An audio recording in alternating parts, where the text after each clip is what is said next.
Today, Poway's a bit different. Of course, it's built up over the years, but it's managed to retain its small-town charm. And the finest example of that is old Poway Park.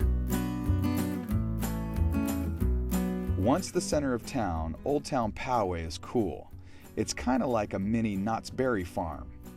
It contains a train depot, several original buildings, a beautiful park, and a gazebo. For celebrations, just like you see in the movies. You know, maybe when the mayor comes into town. It's also home to the Poway Historical Society's Heritage Museum. I decided to stop in and say hello, and inside I met the director, Cecilia Burr, who told me how they got started. Welcome to the Poway Historical Society, and it's actually Poway Historical and Memorial Society. Okay. And the group first began in 1964. A group of Poway citizens that had been here for a long, long time decided that they wanted to save their history. And what happened was they had no place to keep the stuff, the things that they had collected. So it wasn't till about 1990 that the city offered them this building. So finally they had a place to store their artifacts. And for example, like this piano over here, which is very old, and it was purchased in 1881 by one of the pioneers, Horace Kent, and he wanted his daughter to be able to play the piano. So he had it shipped out from Boston. Now when I do the school tours, the kids think, how did it get here? And they say, oh, it came by horse and wagon. I said, well, you know, Boston's a long ways.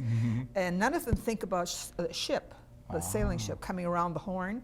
It actually has a very good sound. Oh, yeah, it does. And of course, this same piano was in the White House during the Martin Van Buren administration. Really? Not this piano, but one similar to it. One just like it. The museum is home to several different artifacts and pieces you would have seen in Poway back in the day, and Cecilia showed me her favorite. And of course, kids have no idea what it was like 100 and some years ago. And actually, this is supposed to be a replica of an 1890 classroom. These are the same desks that kids would have sat in back in the 1890s, early 1900s. Okay. And Can I sit down? Sure. All right. Oh, it's kind of tight. Yeah, well, of course, you probably should have sat back here. Oh, is this for the little guys? Yeah, this is for the third graders, or the first graders. Okay. Okay, so this would be more my speed. Okay. Big fifth grader. And I always mention the ink bottle hole right here. And and then, of course, this was for the pencil. Sure. And they used to use straight pens in those days, no ballpoint pens, just straight pens. And each of these desks has a little shelf underneath for books. Oh, okay. I feel that. Yep. Yeah, and there you go. these are graduated. The ones over here are for the smaller, the first graders. Okay. And this is pretty much like what it would have been in a classroom in 1890, 1895, even early 1900. And of course, the kids in those days walked to school. Most of them walked, sometimes 2 miles, sometimes 3 miles. And they brought their lunches in little lunch pails like this. And I always asked the kids what they thought they would have had for lunch. And I always get things like, they always tell me, well, a cob of corn. I said, no. A cob of corn? Yeah. I said, no, they probably had a sandwich, maybe a piece of cake or cookie if mother had baked. Not only did I get to see how school looked in the 1800s, Cecilia showed me a few modern-day appliances you would have found back then, like this washing machine, or this other household necessity. This is a grinding stone, and it was used to sharpen farm tools like knives, saws, axe blades, whatever needed to be sharpened, because things would get dull. And of course, no farm was without these. And let's say the farmer would sit here on the red seat, and there's little pedals over here.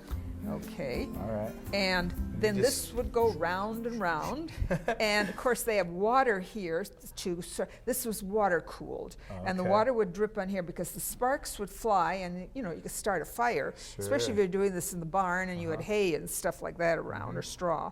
Cecilia definitely knows her history, and the museum is loaded with Poway's past, which included adobe bricks from one of the first houses established in the area. So they took these bricks and they built their whole house out of this. That's right. That's pretty solid. And you know, it lasted through rainstorms and it didn't really disintegrate. I think they put a coating of something like lime, something like that. But Hold it this, of together. course, this is the straw or the grass that was used to bind. And also, when I tell the kids that they probably used horse manure in there too, they get, ooh. That probably goes over pretty well. Yeah, it does, yeah. My time at the museum was great. There's lots to see and learn here. Before I left, Cecilia gave me a nice book titled Poway, A Pictorial History, which contained great pictures of old Poway. Stop in sometime and see Cecilia. She'd love to show you around.